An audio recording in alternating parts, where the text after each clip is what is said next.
नमस्कार दर्शक बंधु, आज मु आपण मानक पई एक अति सुंदर और मनछुआ कविताटी आनिछि।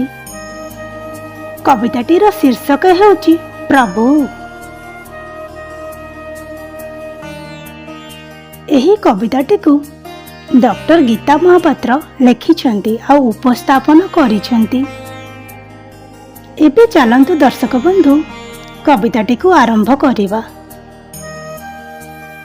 प्रभु तुमे चालिले फुटे कमल, तुमे हसिले ए धरा पागल, तुम इंगिते सृष्टि नाचई, तुम इंगिते धरा प्रलय, तुमे चालिले फुटे कमल, तुमे हसिले ए धरा पागल, तुमे चालिले,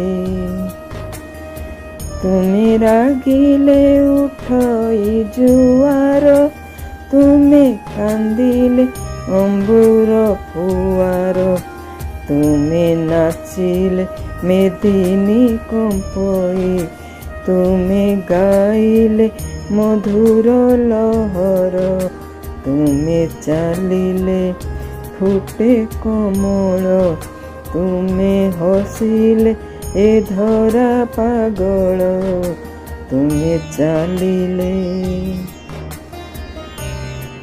तुमे सोइले सात फणीर, तुम स्पर्श पाइसे अधीर, तुम आशीष मागे ता अधर, तुमे तृप्ति लभिले अपार, तुमे चालिले फुटे कमल, तुमे हसिले ए धरा पागल, तुमे चालिले,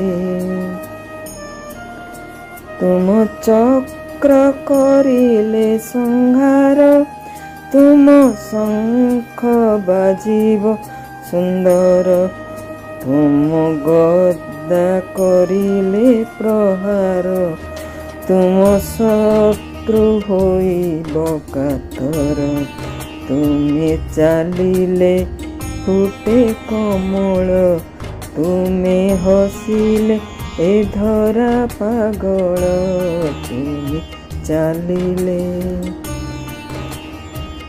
तुमे भक्ति पाइले काहार, तुमे होई जाओ तार निजर, तुमे दियो ताकु प्रेम पार, तुम करुणा आशीष हजार, तुमे चालिले फुटे कमल, तुमे हसिले ए धरा पागल, तुमे चालिले।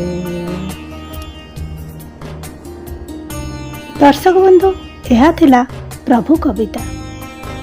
कविताटी जदि भल लागिला तेबे लाइक, सब्सक्राइब आउ कमेंट करंतु। धन्यवाद।